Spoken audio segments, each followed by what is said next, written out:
E aí, pessoal, sejam muito bem-vindos. Hoje vamos a mais uma aula de aerodinâmica computacional prática. Nas aulas passadas nós introduzimos um caso específico e estamos evoluindo nesta análise numérica ao longo das aulas. Hoje nós vamos falar sobre os resultados obtidos. Vamos ver um pouquinho, do aspecto físico dos resultados e também um pouco do aspecto numérico. Entendemos se um resultado está bom, se não está tão legal. Vamos entender um pouquinho do teste de malha, vamos entender da análise, das propriedades, tanto os contornos, tanto uma variação linear, por exemplo, de uma determinada propriedade. Correto? Então vamos à aula de hoje. Então aqui como introdução, o foco, o objetivo dessa aula, então basicamente nós vamos exibir e analisar os resultados, vamos tentar aqui trazer os resultados sobre um espectro de análise de engenharia e também de análise numérica, certo? Relembrando vocês, isso aqui não é um tutorial, isso aqui é uma aula, perfeito? Então não exibirei passo a passo, nuances, Fluent, no Workbench, como se faz essa simulação, perfeito? Então vamos lá. Isso aqui é uma aula, tutorial. Os tutoriais dessa aula, de todas as aulas, vocês podem encontrar nos links que eu disponibilizo aqui embaixo, na descrição do vídeo, certo? Que são esses links aqui, que são os links aqui para o ANSYS, para o Tutorial Guide, o guia tutorial aqui 2018 e também aqui o 2020, certo? Eu particularmente gosto mais do 2018, porém, há algumas funcionalidades que foram modificadas, então 2020 aí pode ajudar, certo? Fazer um papel de backup aí nisso. Então, vamos lá. Então, já construímos a geometria, construímos a malha, definimos as propriedades, as condições de contorno, por exemplo, definimos o restante das propriedades dos métodos numéricos aplicados. E hoje vamos aos resultados aqui, o tópico 5, visualização dos resultados. Vamos analisar se os resultados são coerentes ou não. Então aqui, que fizemos aqui a geometria, o problema específico. Então vocês se lembram, dessa tubulação com uma injeção a uma temperatura e uma velocidade diferente do mesmo fluido. Então não é um escoamento muito fácil, é um escoamento monofásico. Depois nós traçamos a malha, evoluímos aqui, fizemos a malha, vimos a questão da condição da camada limite, certos tipos de volumes e por aí foi. E depois fizemos a configuração dos casos, por exemplo, aqui o monitoramento dos resíduos, certo? Então, nós vimos item por item dessa árvore aqui, estrutural aqui do caso, correto? E lançamos a simulação. Então, vocês podem seguir através do tutorial e chegar até esse ponto. Certo? Então, como resultado, pessoal, a partir do momento que é lançada a simulação, que vai lá em Run Calculation, os resíduos começarão a ser exibidos. E para que servem esses resíduos, certo? Então, aqui, Convergence of the Maximum Temperature at Pressure Outlet. Então, um primeiro resíduo, assim, na verdade não é estritamente falando oficialmente um resíduo, é um parâmetro, certo? Uma variável. Mas nós podemos usar variáveis como resíduo para saber se uma determinada propriedade estabilizou ao longo da iteração numérica, certo? Ao longo da solução do sistema linear, como nós vimos na aula teórica. Então, como resíduo aqui, vamos checar a temperatura máxima aqui na área de saída, certo? Na área de saída, essa área aqui em vermelho. Então, essa região aqui é uma superfície, e nessa superfície vamos detectar qual que é a temperatura máxima. E quando essa temperatura máxima estabilizar, é o indicativo que há convergência. Então, vai aparecer uma janela mais ou menos desse tipo, aqui Report, Plot Zero. E aqui, nós podemos exibir aqui a temperatura, perfeito? Phased Maximum of Temperature. E aqui é a iteração. Nós vemos aqui um comportamento que é o seguinte.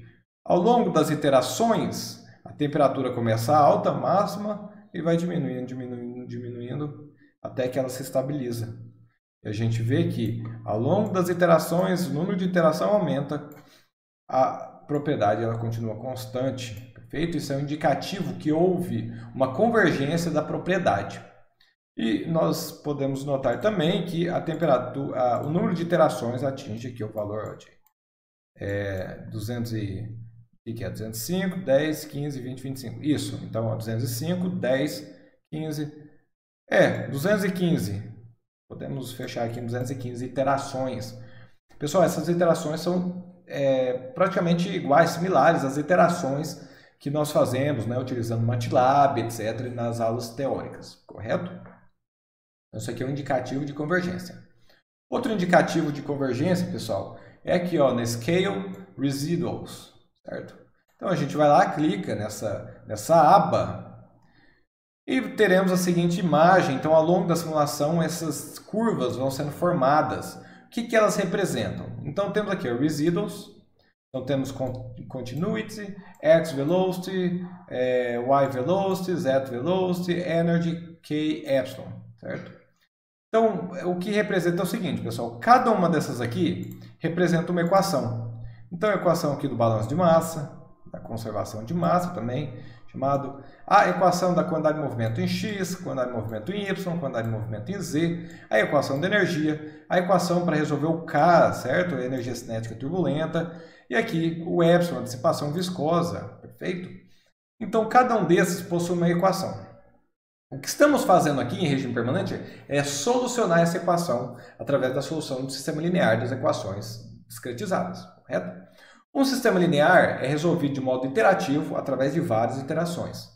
E ao longo das iterações nós podemos quantificar um erro, que é, por exemplo, a variação da solução à medida que as iterações vão acontecendo, certo? Ou então, outro erro pode ser o fechamento da equação, ver se existe um balanço, por exemplo, de massa. É um escoamento incompressível, então o balanço de massa ali tem que ser a continuidade, né? Tem que ser uma conservação de massa, então a soma de entrada e saída de massa em um volume tem que ser nula. Mas não é nula. Se não é nula é porque não convergiu ainda, certo? E qual o valor que é então? Então o valor é dado aqui, ó, ele começa com 1, vai diminuindo, diminuindo, diminuindo, até o ponto que chega a 10 a menos 3, que é o valor que nós parametrizamos, nós setamos, consideramos, né, para ser o valor mínimo.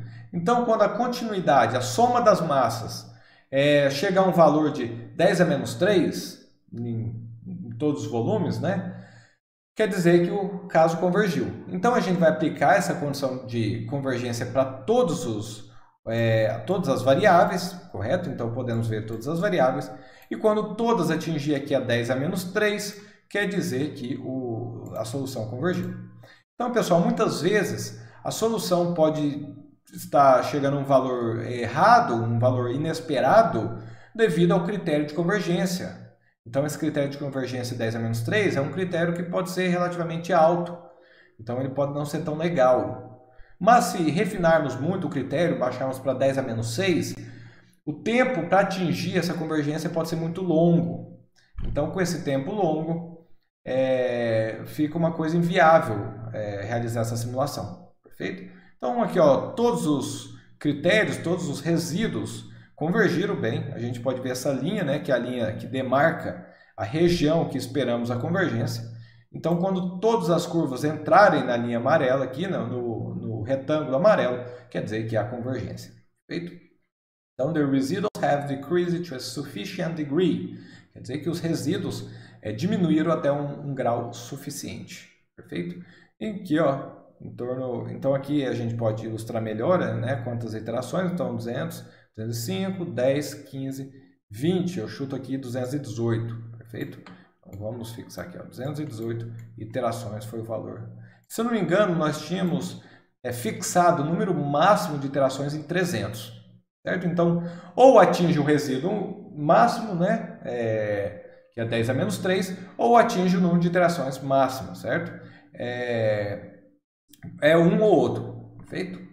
Igual lá naquela época, né, quem jogava futsal, né, não sei quem aí jogava futebol de salão, tinha muitos times ali, era ou 10 minutos ou 2 gols, certo? Ou fazia 2 gols no outro time, ou dava 10 minutos e acabava o jogo. É exatamente isso assim, ó. Ou 300 iterações, ou 10 a menos 3 o resíduo. perfeito? Isso aí pode ser manipulado, correto? Então, a depender da sua simulação, você pode ir lá e alterar esse parâmetro. Perfeito. O que aparece aqui no console, né? No console que aparece na tela ali durante a simulação, pessoal, a gente pode ver, observar algumas informações. Todo o tempo informações surgem lá, que são informações assim, catalogando o que você está fazendo, né? Uma espécie de log, né?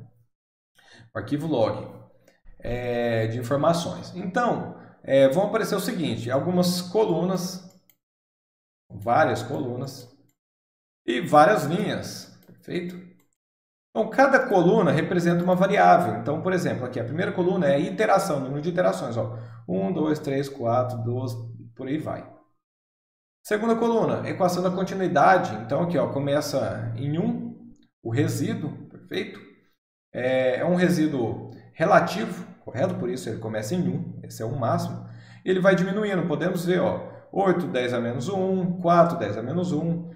E dessa forma ele vai diminuindo. A gente pode ver que esse decaimento ele é maior no início e menor no fim. Quer dizer que quanto mais iterações, mais difícil é atingir um determinado resíduo. Vejam, notem que isso aqui ó, está em escala logarítmica, perfeito? Então por isso a gente pode observar que decai muito rápido no início e muito lentamente no fim. Então aqui, ó, segunda coluna, continuidade. Terceira coluna, o balanço, né, da velocidade em x, da quantidade de movimento linear na direção x. Então aquela é uma equação. Depois em y, em z, finalmente aqui é energia, correto? Que é um dos parâmetros que estamos avaliando. Então aqui, ó, podemos notar aqui a energia começa em 3,4 vezes 10 a menos 5. E vai decaindo. Então a equação da energia ela já começa praticamente resolvida, certo?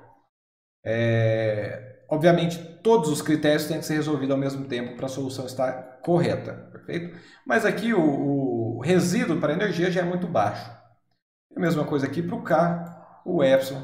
E aqui ó, o tempo, certo? Então, time iteration, né? Aqui, quantas iterações faltam para finalizar? Então, começa lá em 299, que eu falei que o limite são 300. Então, vai diminuindo. E aqui o tempo computacional, perfeito? Então, quanto tempo dura cada iteração? Correto? Então, aqui, ó, time dividido por iteration. Qual é o tempo? Ok, e até que a simulação é completa, certo? Ela é realizada, não há divergência. Pessoal, se o caso está mal condicionado, se é um caso mal configurado, o que acontece? Esses valores aqui, eles chegam em um determinado ponto e podem aumentar. Então aqui, ó, vamos mostrar um exemplo aqui. Vamos supor aqui esse gráfico, né? Então aqui. Vamos supor que o resíduo, vou até mudar aqui para marca texto, na cor preta, para ficar bem evidente. O resíduo ele começa caindo dessa forma, dessa forma, até que chega na iteração aqui, ó, 125, pessoal, e algum probleminha começa a aparecer. O resíduo ele pode tender ao infinito e a simulação ela divergirá, ou seja, o resultado final não é alcançado.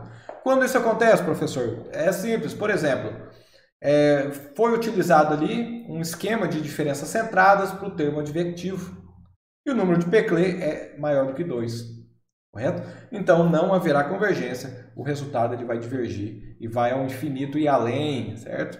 Então quando uma propriedade diverge, todas as outras também vão divergir, pessoal. Aqui a linha amarela, que é o epsilon, vai divergir.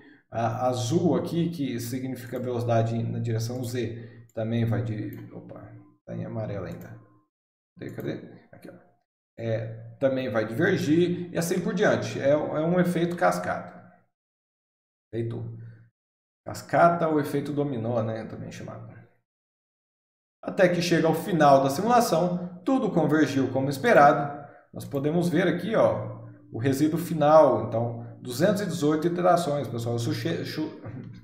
Opa, gaguejei aqui. Eu chutei corretamente, certo? Então, quando eu falei lá, ó, 220, 215, 218, eu bati o martelo em 218 e, ó, aqui ó, vou provar que eu chutei corretamente, ó. Cadê? Tinha um 18. Ou apaguei? Poxa, apaguei. Aqui, ó, tinha marcado aqui, tinha escrito aqui um 18. Apaguei, pessoal. Apaguei. não tem a prova. Mas tem um vídeo, né? Pode voltar o vídeo aí que tá lá a prova. Certo? Chutei corretamente. Aqui, ó. E os resíduos são, ó, para continuidade, 9,87 vezes 10 a menos 4. Bateu ali na trave, né? 4,8 vezes 10 a menos 6, 10 a menos 5, 10 a menos 6, 10 a menos 7, menos 5, menos 5. Perfeito? E a última iteração durou apenas 2 segundos. Perfeito? Perdão, 2 minutos, né? 2 minutos e 12 segundos. Então, meu computador, eu realizei essa simulação no notebook, simples, notebook pequenininho, 1,5, certo? E levou esse tempinho, né? Um tempinho considerável.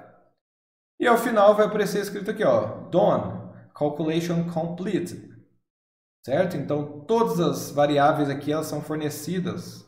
Essas aqui são as variáveis que agora estão salvas, certo? Que foram alocadas com o valor final. Perfeito? Perfeito, pessoal. Então, a simulação está completa. Vamos agora analisar os resultados. Então, aqui, ó, Display Results in ANSYS Fluent. Então, vamos lá na aba superior, temos aqui Results, certo? Melhorar essa pronúncia aí, Results. Contornos, certo? Vamos lá em Contornos e uma janelinha vai surgir, a gente vai lá em Contornos, vamos em New, certo?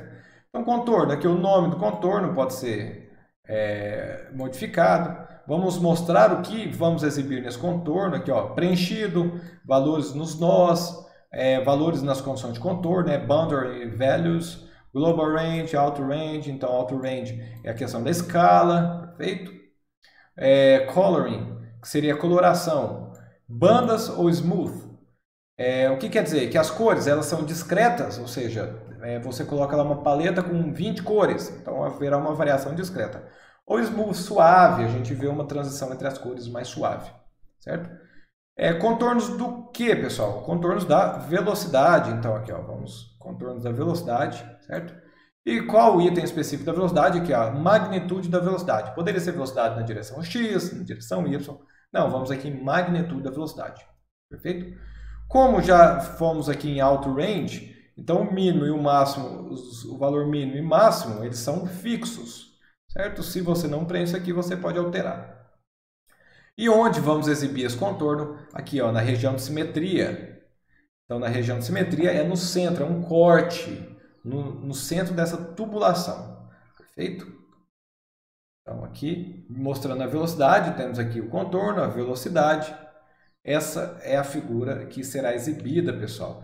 Então, podemos ver alguns detalhes. O primeiro, isso aqui é a face de simetria, que a gente está enxergando aí de frente à face de simetria, certo? Nós vemos colorações, então, um lugar está vermelho, outro lugar está azul, que representam o seguinte, representam aqui, ó. Aqui são os contornos. Onde está azul, a velocidade é nula. E onde está vermelho, a velocidade é 1,38, que é a velocidade máxima, certo? Então, a velocidade máxima é nesta região aqui. É onde injetamos o fluido, água, né, que é o fluido aqui de trabalho, nessa tubulação de menor diâmetro. Onde está azul, pessoal, que é o limite mínimo, nas paredes. Então, aqui, ó, vocês podem notar que bem próximo às paredes, nessas regiões aqui das paredes, a velocidade aqui está em azul, quer dizer que a velocidade é nula, ou seja, respeitando a condição de não deslizamento. Certo? A tubulação está parada, então isso aí também está uma velocidade nula. E podemos ver, pessoal, que existe também aqui a velocidade nula nesta região aqui, ó, certo? E nessa região aqui, possivelmente existem aqui vórtices, então alguma estrutura vertical, então vemos aqui, provavelmente o que está acontecendo com o fluido, né? Vamos interpretar aqui a física. Então o fluido está vindo aqui, bonitinho, vai percorrendo, percorre, faz a curva, é injetado, né? Leva uma pancada, ele está aqui tranquilo, leva uma porrada aqui da injeção. E dessa forma ele tende a vir nessa direção aqui, de tal forma que nesse ponto haverá uma recirculação, é o que espero, correto? E nesse ponto aqui haverá também uma outra recirculação. Ou se não há recirculação, pelo menos há uma frenagem, né? Nessa região aqui.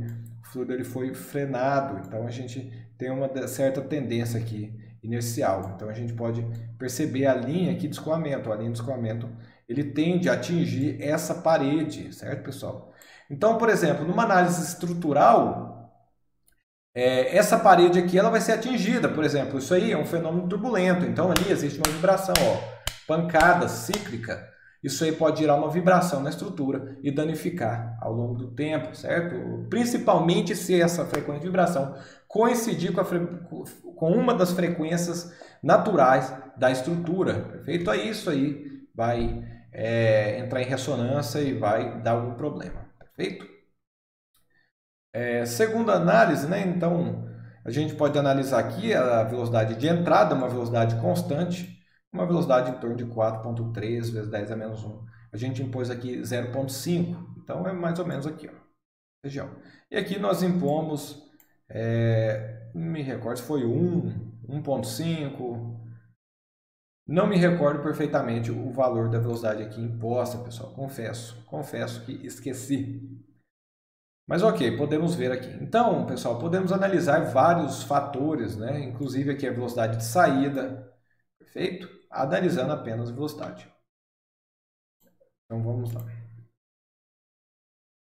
Agora vamos analisar a temperatura. Modificamos apenas aqui, ó, contornos de temperatura, perfeito? Aqui ainda na face de simetria. Vamos analisar a temperatura. Então aqui, pessoal, ó, temos aqui a escala.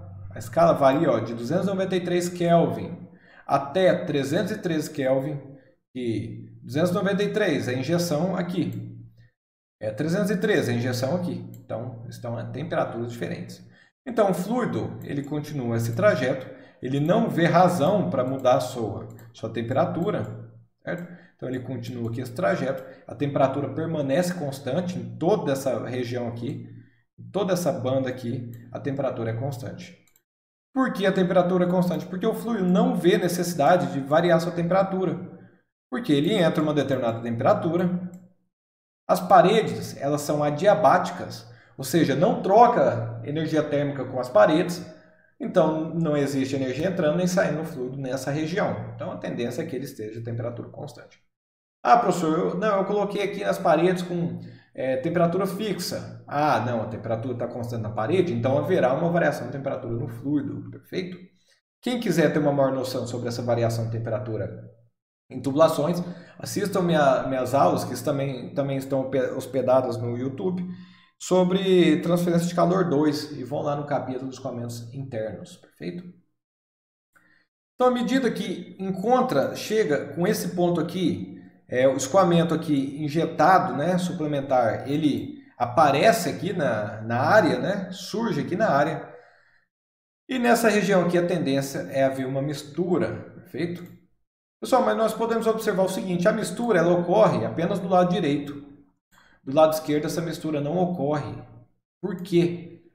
Porque é o seguinte, pessoal, aqui na velocidade a gente vê a tendência da velocidade, ela dá um impacto para o lado direito, assim, ela segue a tendência, ela está vindo do lado esquerdo para o lado direito e chega aqui ela não consegue alterar a sua direção tão rapidamente. Então, basicamente, ela pega esse jato que acabou de entrar e empurra ele para o lado direito, perfeito? Então aqui, ó, vamos por vermelha, esse jato ele entra, perfeito? Então ele tem uma quantidade de movimento superior ascendente, correto? E chega ali o fluido e tromba dele aqui, né? Então vamos usar a nomenclatura aqui um pouquinho melhor, colide, certo? Colide com uma determinada quantidade de movimento na direção horizontal. Então, basicamente, quando eles entram em contato, a quantidade de movimento resultante ela vai ser alguma coisa nessa direção. E por isso a mistura ela ocorre nessa região aqui direita, certo? Enquanto na região esquerda, aqui, o escoamento ele permanece, né, mais ou menos inalterado, né? Então a gente pode notar aqui que do lado esquerdo a temperatura continua a temperatura de entrada e do lado direito há uma mistura. Pessoal, a gente pode observar o seguinte, na saída existe um gradiente de temperatura, onde a temperatura é baixa aqui. Temperatura, ó, isso aqui é uma coordenada T, aqui uma coordenada X. Vamos mostrar aqui a evolução da temperatura. A temperatura está baixa, baixa, baixa. Ela aumenta e cai um pouquinho no final. Perfeito? Por que isso acontece? Porque a mistura ocorre apenas nessa região. Pessoal, mas lá no começo a gente especificou aqui um dos objetivos do projeto, dessa análise, né, dessa tubulação, era ter uma homogeneidade da temperatura. Então a gente homogeneizar essa temperatura e aumentar seu valor nela. Aqui o fluido entra frio e a gente injeta aqui um fluido aquecido para na saída haver uma determinada temperatura intermediária. Só que a gente nota que isso não acontece. Ou seja, se o objetivo do nosso projeto é esse, ele não foi atingido, correto? O que deveria ser feito aqui para ser atingido? Ou talvez colocar algum sisteminha aqui de mistura, né? Por exemplo, algum sisteminha de aletas aqui para obrigar o fluido a ter uma certa rotação. E à medida que ele tem essa rotação, o nível de mistura aumenta, certo? Ou aumentar essa tubulação, correto? Ou colocar um sisteminha de um misturadorzinho aqui, né? Um sisteminha de um equipamento aqui para fazer a mistura. Então, um sisteminha aqui para fazer a mistura e a temperatura sair a temperatura desejada, perfeito? Então, aqui através de uma análise rápida e simples, chegamos a uma conclusão. O projeto não está adequado para o nosso objetivo, perfeito? Se for este o objetivo. Pessoal, vamos analisar um pouquinho aqui também a energia cinética turbulenta. Então, aqui, ó, vamos em contornos de turbulência, energia cinética turbulenta, e vamos analisar. E notamos aqui os valores, né? Ele começa lá em 2 vezes 10 a menos 4, vai até 5,86 vezes 10 a menos 2. E o local de maior intensidade, pessoal, os locais, né? Ocorre aqui, aqui e aqui. Pessoal, o que isso quer dizer? Quer dizer que nesses pontos a turbulência ela é mais intensa. Então temos maior grau de mistura, né? Por isso que há uma mistura aqui de temperatura, há um maior nível de agitação, perfeito? Ali é onde a turbulência ela está mais intensa. Então a gente pode entender essa intensidade para compreender também o nível de mistura das temperaturas, perfeito? Então, da mesma forma que fizemos para velocidade, para energia, né, para temperatura e para energia cinética turbulenta, podemos analisar a pressão, podemos analisar a dissipação, né, o termo dissipativo, o epsilon, podemos analisar as outras componentes da velocidade, etc. Correto? Então, podemos analisar a variável que acharmos mais coerente, né, mais sensato para o projeto. Pessoal, agora vamos analisar uma outra propriedade. Vimos aqui os contornos, correto? Vamos analisar agora uma coisa mais quantitativa. Porque os contornos são muito qualitativos, né? A gente vê os contornos, mas não tem um gráfico, por exemplo. Vamos aqui analisar de uma forma mais quantitativa e para podermos comparar, né? Comparar numericamente diferenças assim. Então vamos lá nos resultados, clicamos aqui em Surface, Create, e vamos aqui, ó, Line Rake, certo? Clicamos ali. Uma janelinha será exibida, perfeito? Pessoal, esse passo a passo aqui eu acredito não tem no tutorial, certo? Então essa parte eu vou explicar mais detalhadamente. Então, quando clicamos aqui, podemos nomear essa linha, vamos tirar essa opção de Line, né? E vamos colocar o tipo Rake, certo? Esse aqui é o mais importante. E vamos o número de pontos, são uma linha de forma numérica formada por vários pontos, diversos pontos. Então, isso aqui é o número de pontos que vão compor esta linha. Número de pontos 100. Início e fim dos pontos. Então, início aqui, ó, x0, y0, z0. 100 milímetros, 200 milímetros e 0 milímetros. O final, 200, 200 e 0. Pessoal, onde vai cair essa linha? Basicamente, temos aqui a tubulação. É uma linha que atravessa a saída da tubulação. Aqui na cor azul. Então é uma linha, essa linha aqui, ó, que a gente pode ver os pontinhos em branco, perfeito?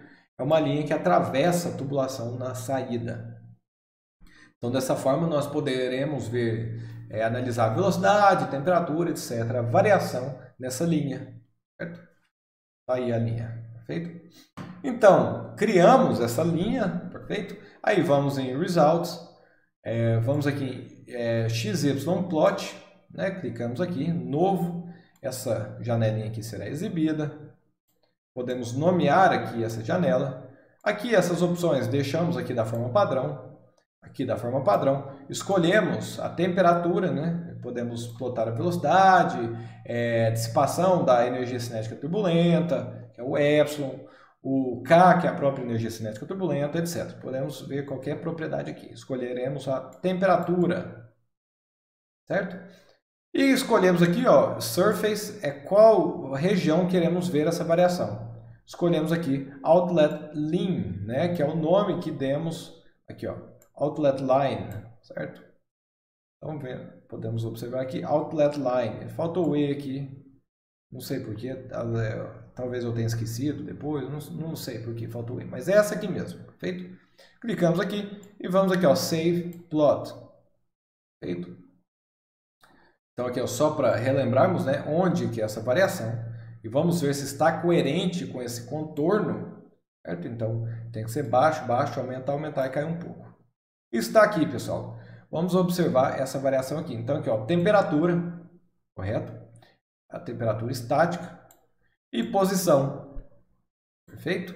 Então a gente vê, ó, posição de 100 até 200, né, que o diâmetro ali é igual a 100 milímetros. A temperatura está baixa, baixa, baixa, aumenta, aumenta, aumenta e cai, perfeito? E é bem coerente com o que encontramos aqui. Então a temperatura máxima ali na saída, temperatura atingida, é uma temperatura de um pouquinho menor do que 302 Kelvin, perfeito? E a mínima, ó, um pouquinho maior, 293, certo?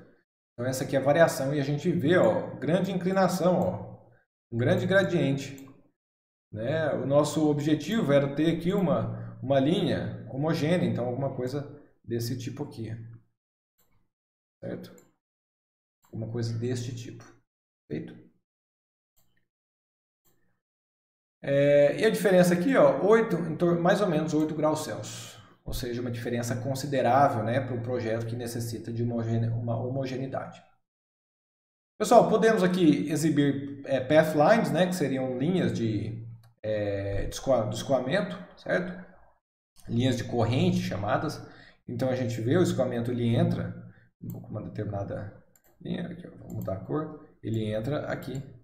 Ele se depara com um jato, perfeito? Deparou com um jato. E a tendência do escoamento é contornar esse jato e criar vórtices, certo? Então a gente percebe aqui estruturas verticais. E aqui também estruturas verticais, perfeito? Como nós previmos anteriormente, certo? Lembrando que isso aqui é o escoamento médio, pessoal, porque estamos resolvendo através do método RUNS. Nós explicamos sobre isso na aula passada. Então isso aqui é o escoamento médio, certo? E checando os resultados. Então, certo, né? Temos os resultados, está aqui nosso querido amiguinho, não sei o nome dele. Então, results are ready. Então, os resultados estão prontos. Aê, tá. Calma aí. Comemorando. Aê, resultados prontos. Mas, eles são confiáveis? Poxa. São confiáveis? Eu tenho os resultados. São confiáveis? Agora eu não sei se são confiáveis. Agora ferrou. Por quê, pessoal? É uma coisa que eu sempre bato na tecla. Mecânica dos fluidos computacional pode ser uma armadilha. Pode ser uma cilada. Certo? Certo, Bino? Pode ser uma armadilha. Por quê? Resultados sempre vão aparecer. Na grande maioria dos casos vão aparecer resultados coloridos e bonitos. Mas esses resultados estão corretos? Poxa, a gente tem que ter um conhecimento aí, né, de CFD para conseguirmos analisar e estimar se isso aí está correto ou não. Perfeito? Então, eles são corretos, confiáveis? Então, o que podemos fazer? Então, a primeira coisa que podemos fazer, pessoal, chega aqui, né, nosso amigo aqui, professor, excuse me, why not run a mesh test? Então, com licença, por que não testamos um teste de malha? Poxa, um teste de malha, hein? O que seria esse teste de malha? Esse é o primeiro passo, pessoal, para vocês terem noção se o teste, se a simulação está correta ou não. Existem outros passos depois? Existem. Mas esse aqui é o primeiro de tudo. Um teste de malha é o seguinte, pessoal. Foi utilizado aqui, né, uma malha para a resolução do caso. Esta malha aqui, à esquerda, do lado esquerdo. Então, podemos observar a malha. Temos aqui, ó, vários tetraedros, certo? Aqui hexaedros nas paredes, perfeito? E a malha aqui, número de nós, 34.153. Número de elementos, 115.750. Então, isso aqui são os parâmetros da malha, perfeito? O que se trata de um teste de malha? É o seguinte, a gente vai refinar essa malha, melhorar essa malha, e se o resultado traduz a física, a melhoria de uma malha não vai modificar o resultado, porque o resultado já está bom.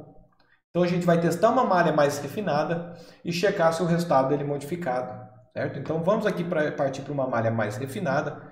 Podemos ver visualmente que essa malha está bem mais refinada e podemos ver também, né, estatisticamente aqui, que o número de elementos aqui aumentou, né? O número de elementos saiu de 115.000, foi para 453.000.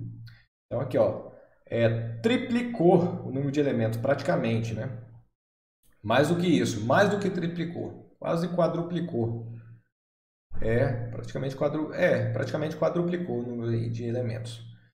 Pessoal, eu parei aqui no número de elementos porque o ANSYS, na versão estudante, ele permite até 512.000 elementos, perfeito? Então eu cheguei perto aqui, tentei fazer com a malha mais refinada possível, certo? Então, com essa malha refinada, o novo campo de temperatura é esse aqui. Podemos ver que a variação da temperatura aqui é muito mais suave, certo? A variação aqui, ó, o campo ele fica mais bonito, ele é mais suave, perfeito? E a gente pode comparar, né? Comparando visualmente, a gente percebe que não foi modificado muita coisa visualmente, mas a gente percebe, ó, esta região aqui e esta região aqui tem uma grande diferença. Aqui a taxa de mistura do lado direito com a malha mais refinada parece ser maior, parece que existe uma maior mistura do que o lado esquerdo, então já existe uma modificação. Aqui esse sinal aqui ele está ruidoso, pessoal, a gente pode ver que esse sinal ele está um pouco ruidoso, certo? E aqui o sinal já é mais contínuo.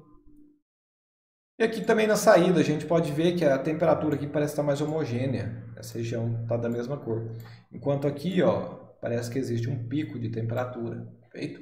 Então há diferenças qualitativas dos resultados. Na velocidade, então a velocidade é a mesma coisa, a mesma análise pode ser traçada, né? Então o campo está mais contínuo, o resultado está um pouco mais bonitinho, mas no geral, para a velocidade não há tanta diferença. Na velocidade aqui parece que está mais ok, certo? Pessoal, e para fazer uma comparação de malha, temos que traçar aí metas quantitativas. Então, como vamos fazer isso? Simples, vamos comparar este perfil de temperatura aqui, certo? Então, vamos comparar o perfil de temperatura, porque isso aí a gente pode quantificar as diferenças. Então, vamos lá. Como podemos fazer isso aqui, nosso amigo, né? Então, temos aqui esse gráfico, né? Temperatura pela posição. Malha 1, que é a malha que acabamos de fazer o teste. Esse aqui é o resultado, certo? Texto. O resultado começa baixo, baixo, baixa a temperatura, aumenta, aumenta, aumenta, aumenta, atinge um pico e decai, certo? Perfeito. Daí vamos para a segunda malha, pessoal. Então, a segunda malha, né? Aqui já a cor preta. Então, aqui existe uma região maior de baixa temperatura, aí existe uma subida. A temperatura sobe, sobe, não sobe tanto como na malha anterior e ela é mais homogênea. A gente percebe uma maior homogeneização aqui da temperatura. E pessoal, a gente nota uma grande diferença aqui de temperatura. Ou seja, modificamos a malha, o resultado modificou, quer dizer que a malha mais grosseira ela não está apta para realizar essa simulação. Devemos melhorar essa malha. Devemos melhorar como? Ou mudando os elementos, certo? A forma de distribuição dos elementos, ou refinando, certo? Toda a malha. Concomitantemente, podemos refinar apenas algumas regiões e outras não. Perfeito? Igual, se formos refinar apenas algumas regiões e outras não, quais regiões que valem a pena serem refinadas? Ora, pessoal, as regiões que temos mais coisa acontecendo, né? De uma maneira assim simplista falando. Onde existem maiores gradientes, que seria aqui, ó, nessa região de saída, certo? Na saída da tubulação pequena, nessa região de mistura aqui, perfeito? Essas duas são as regiões mais sensíveis, onde existe, por exemplo, maior intensidade de turbulência. Perfeito? Então, poderíamos otimizar pontualmente essa malha. Pessoal, então, qual delas será a malha correta, certo? A malha mais refinada, obviamente. E quando vamos definir, definiremos se a malha realmente é a correta. Aí a gente vai fazer o seguinte, a gente vai fazer o teste com outra malha mais refinada. Se o resultado dessa malha mais refinada for igual ao da malha 2, quer dizer que a malha 2 já é suficiente. Caso contrário, a malha 3 ela é melhor. Aí fazemos com uma malha 4, até que duas malhas seguidas exibam o mesmo resultado. Então vamos lá, fizemos o teste, supomos que fizemos o teste com uma malha mais refinada e o teste trouxe esse resultado aqui, certo? O resultado aqui em verde. Então a gente vê que a diferença entre a malha 2 e a 3 é mínima. Então a gente pode considerar que o resultado está convergido, perfeito? Pessoal, atingimos aqui 41 minutos, certo? Não vou fazer mais análise aqui, Caberia muita coisa aqui ainda nessa aula. Mas não vou fazer, vou deixar para a próxima. Perfeito, pessoal? Então esse aqui é o teste de malha, o primeiro teste que fazemos para garantir se uma simulação está correta ou não. O segundo teste, pessoal, são comparações com resultados previamente estabelecidos, ou experimentos, ou outros resultados numéricos, certo? E a partir daí, obtivemos, validamos, certo? Fizemos o teste de malha, validamos com outro resultado, um resultado aí base, padrão, uma referência, validamos. Aí podemos, por exemplo, estabelecemos modificações na tubulação a fim de atingirmos o nosso objetivo, certo? Qual modificação? Podemos aumentar o diâmetro da injeção, perfeito? Vamos ver isso na próxima aula. Então, na próxima aula vamos reformular, certo? Então, vamos refazer todo esse processo, mas reformulando algumas propriedades do escoamento, perfeito? A geometria, por exemplo, a malha, etc. Perfeito? Pessoal, então finalizamos aqui, um pouquinho mais de 40 minutos, certo? Muito obrigado pela atenção de todos. Vejo vocês na próxima aula. Um grande abraço.